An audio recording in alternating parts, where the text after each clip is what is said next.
6억 이하 주택의 취득세를 현행 2%에서 1%로 낮춥니다.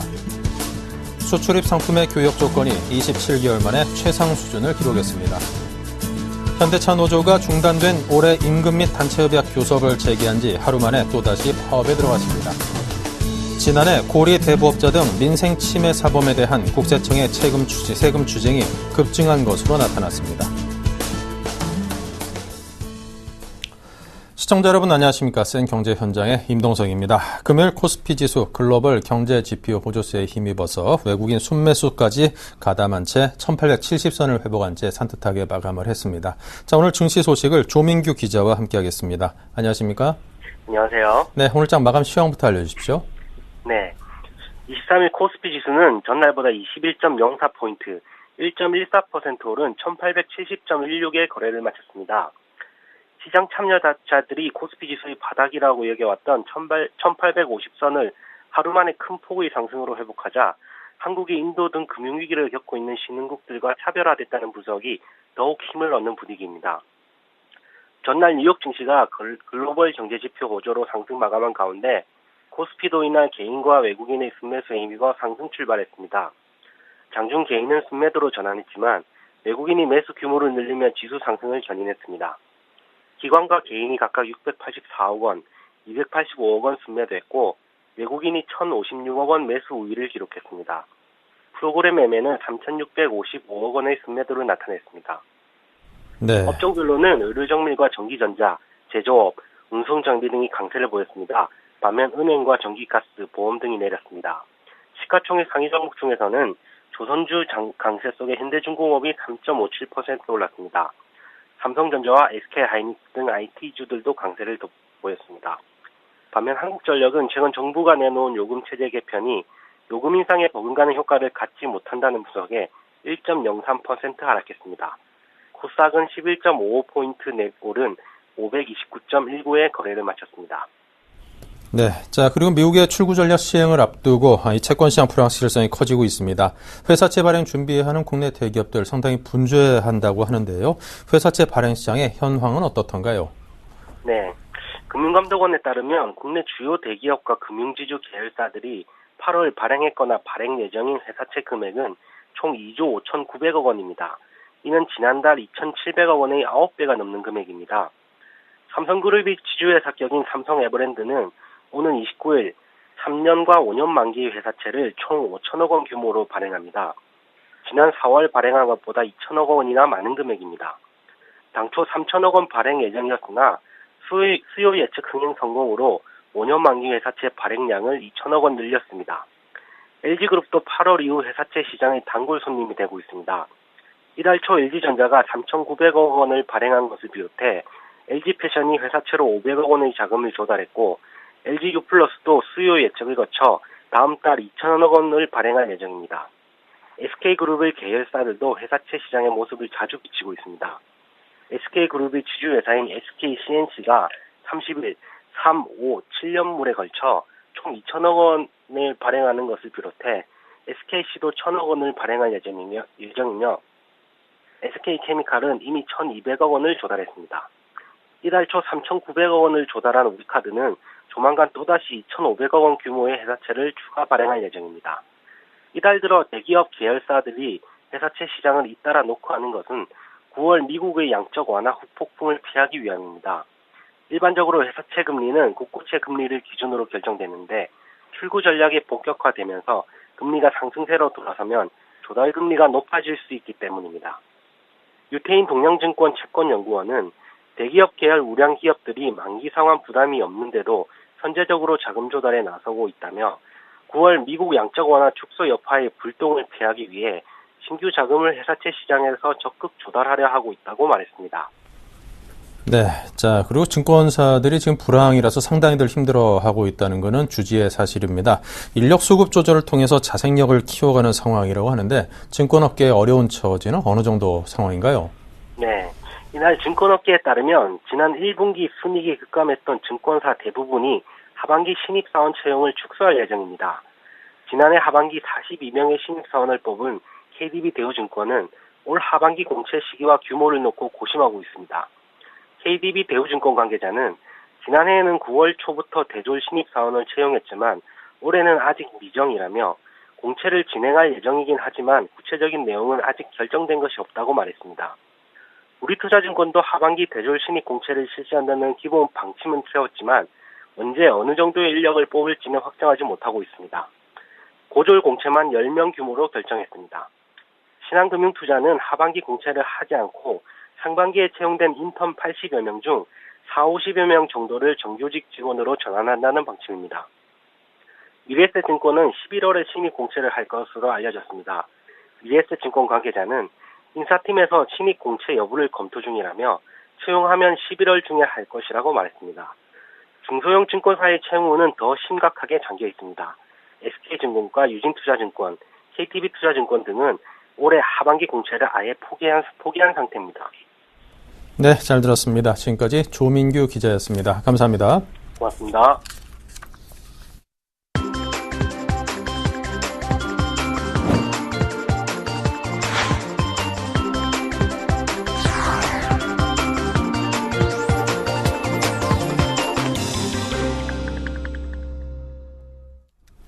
네, 오늘의 주요 뉴스를 전해드리겠습니다. 정부가 6억 이하 주택의 취득세를 현행 2%에서 1%로 1%포인트 낮춥니다. 6억 초과 9억 원 주택의 취득세율은 2%로 유지되며 9억 원 초과 주택은 4%에서 3%로 낮아집니다. 정부는 오는 28일 부동산 전월세 대책에 이 같은 취득세율 영구 인하 방안을 포함해 발표할 예정입니다. 이에 따라 지난 6월 30일부로 취득세 한시 감면 조치가 종료된 뒤 거래 감소 현상이 두드러졌던 주택시장의 거래 숨통이 트일 전망입니다. 정부는 이번 조치로 최근 전셋값 급등으로 고통을 받아온 수도권 무주택자 가운데 상당수가 매입 수요로 전환할 것으로 예상하고 있습니다.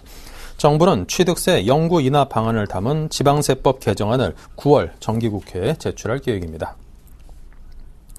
수출입 상품의 교역 조건이 27개월 만에 최상 수준을 기록했습니다. 한국은행이 23일 발표한 7월 무역지수 및 교역 조건에 따르면 순상품 교역 조건 지수는 지난달 90.9로 1년 전보다 1.5% 상승했으며 2011년 4월 91.4 이후 최고 수준입니다.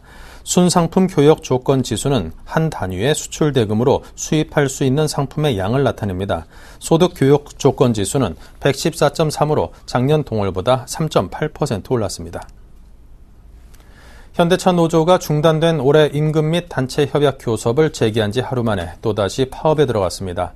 현대차 노조는 23일 오전 11시 30분부터 울산과 아산 전주 공장에서 주간 1조 근로자가 4시간 부분 파업을, 오후 3시 30분 출근하는 주간 2조가 오후 8시 10분부터 4시간 파업하며 이날 잔업과 이번 주말 특근도 거부했습니다. 현대차는 이날 파업으로 자동차 3,816대를 생산하지 못해 784억 원의 손실이 발생한 것으로 집계했습니다. 지난 20, 21일간의 파업 피해를 합하면 8,521대에 1,751억 원의 생산 손실이 발생했습니다. 지난해 고리 대부업자 등 민생 침해 사범에 대한 국세청의 세금 추징이 급증한 것으로 나타났습니다. 국세청은 지난해 159명의 민생 침해 사업자에 대해 세무조사를 벌여 3,115억 원을 추징했습니다. 이는 189명에 대한 세무조사를 통해 1,314억 원을 추징했던 2011년에 비해 추징액이 137%나 증가한 것입니다. 국세청은 2008년 이후 지난 5년간 940명의 민생 침해 사업자에 대한 세무조사를 통해 7,745억 원을 추징했으며 5년간 연평균 추징액은 1,549억 원입니다. 내달부터 고1로 장기간 국민건강보험료를 내지 않은 악성 체납자는 인적사항이 강제로 공개되는 수모를 각오해야 합니다. 국민건강보험공단은 9월부터 납부 능력이 있는데도 2년 이상 1,000만 원이 넘는 보험료를 체납한 상습 고액 체납자의 명단을 건보공단 홈페이지 또는 관보에 공개합니다. 2014년부터는 1년 지난 건강보험료 체납액이 500만 원 이상인 체납자의 체납 자료도 신용정보 집중기관에 제공합니다. 이에 따라 건보료를 내지 않다간 자칫 신용등급이 떨어져 금융거래에서 불이익을 당할 수도 있을 것으로 보입니다. 의사, 변호사를 포함해 지역 가입자 중 2012년 2월 현재 2년 넘게 1,000만 원 이상 보험료를 내지 않은 체납자는 960여 명에 이릅니다. 올 상반기 남북교역 규모가 작년 같은 기간에 반토막 수준으로 줄었습니다. 23일 통계청에 따르면 남북 간의 1월에서 6월간 교역액은 5억 5,913만 달러로 전년보다 39.9% 급감했습니다. 상반기 교역 규모가 5억 원대에 그친 것은 2006년 이후 처음으로 지난 4월 개성공단이 가동을 멈췄기 때문입니다. 실제로 5월 52만 달러와 6월 46만 달러로 개성공단 유지를 위한 최소 송전 비용만 지출되는 등 실질적인 교역은 전혀 이루어지지 않았습니다. 네, 현대차와 기아차 노조의 파업 소식 전해드렸습니다. 이와 관련해서 해외 지자체들의 움직임이 심상치 않다고 하는군요. 서울경제신문 유주희 기자를 연결합니다. 안녕하십니까? 안녕하십니까? 네, 노조 파업으로 매번 큰 몸살을 겪고 있는 현대차가 이번에 또 미국에 공장을 새로 짓기로 했다고 하는데 어느 지역에 건설합니까? 예, 현대자동차그룹이 새로 부품 공장을 짓기로 한 것은 미국 조지아주인데요. 최근 방한한 네이선 딜 조지아 주지사와 정몽구 현대자동차그룹 회장이 만나 이같이 결정했습니다. 현대차는 계열사인 현대다이모스의 부품 공장을 조지아에 짓고 현지인 350명 정도를 고용할 것으로 알려졌습니다. 이를 위해 현대차는 약 392억 원을 들여 2년 안에 공장과 관련 시설을 세울 계획입니다. 현대다이모스는 자동차 시트를 생산해 기아차 북미 공장에 납품하게 됩니다.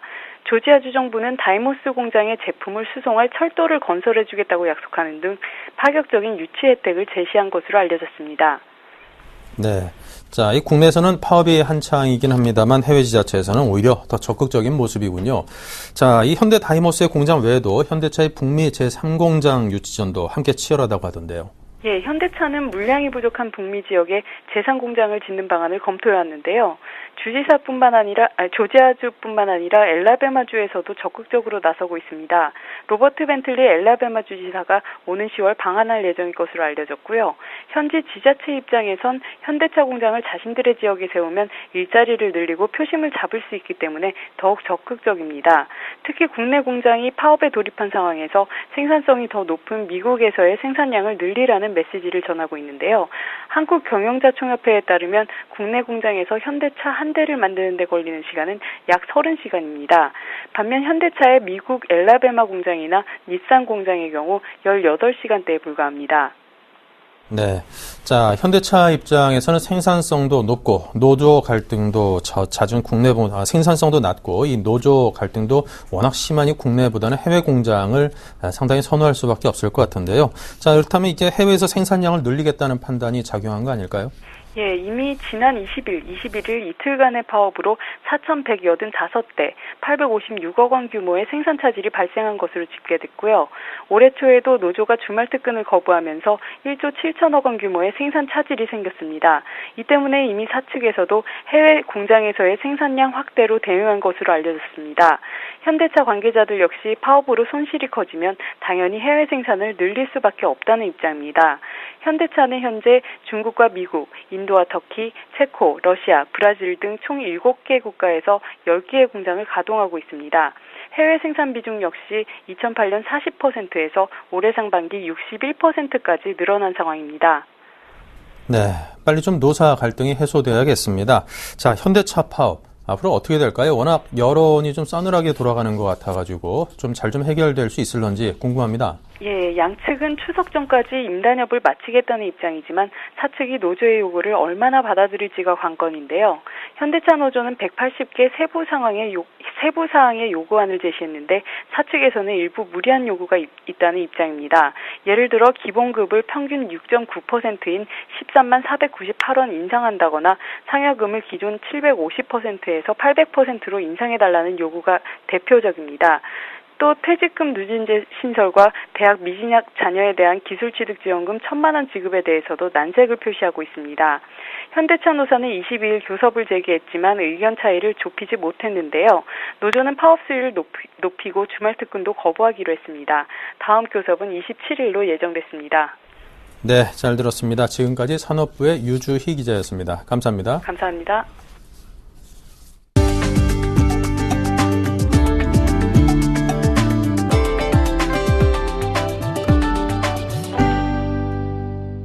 현대자동차 미주법인이 미국 제양군인에게 가장 친화적인 기업으로 뽑혔습니다.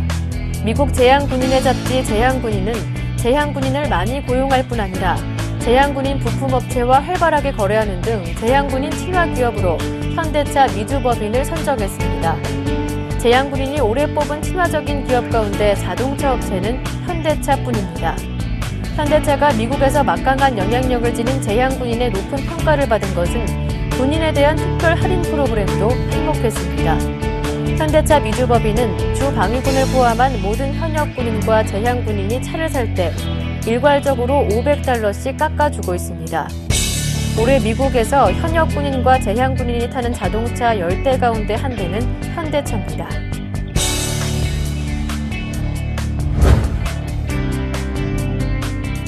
온라인 장터 G마켓과 옥션을 운영하는 이베이 코리아는 23일 올해 추석 쇼핑의 키워드로 불황과 함께 계속되고 있는 고물가, 무더위, 황금 연휴 등 3H를 꼽았습니다. 이베이는 불황 속에 고물가가 계속되면서 올해 추석에도 작년과 마찬가지로 상대적으로 저렴한 가공식품류나 생활용품 선물 세트가 인기를 끌 것으로 전망했습니다. 올해는 작년보다 추석이 2주가량 앞당겨지면서 늦더위 속에 명절을 맞을 것으로 보고 건강관리를 위한 견과류, 홍삼 등 건강식품 판매가 늘어날 것으로 보고 있습니다. 추석을 한 달 앞두고 최근 2주간 G마켓에서는 견과류 판매량이 작년 추석 전보다 52% 늘었고 비타민과 건강즙 판매량 역시 109%, 31%씩 증가했습니다.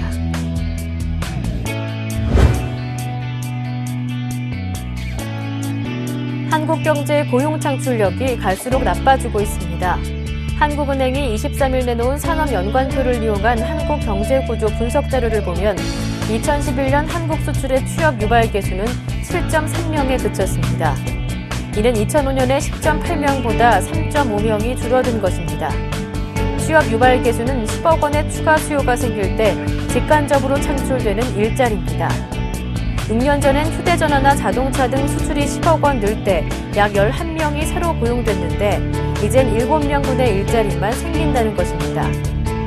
소비의 취업 유발 개수도 같은 기간 19.1명에서 15.3명으로 4명가량 줄었고 투자 역시 15.3명에서 12명으로 3명 감소했습니다.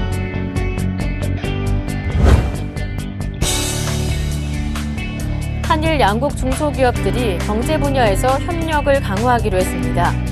중소기업 중앙회는 일본 도쿄에서 정계, 정부, 중소기업 단체의 주요 인사들을 만나 한일 중소기업 간 교류 활성화를 위한 회담을 열어 민간 차원에서 새로운 협력 체제를 만들기로 합의했다고 23일 밝혔습니다.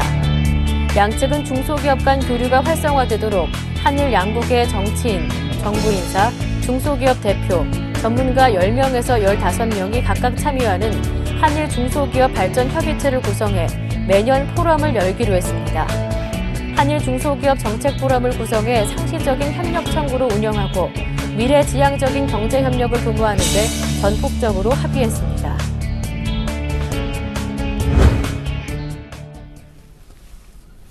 네, 이상으로 센 경제 현장을 마칩니다. 감사합니다.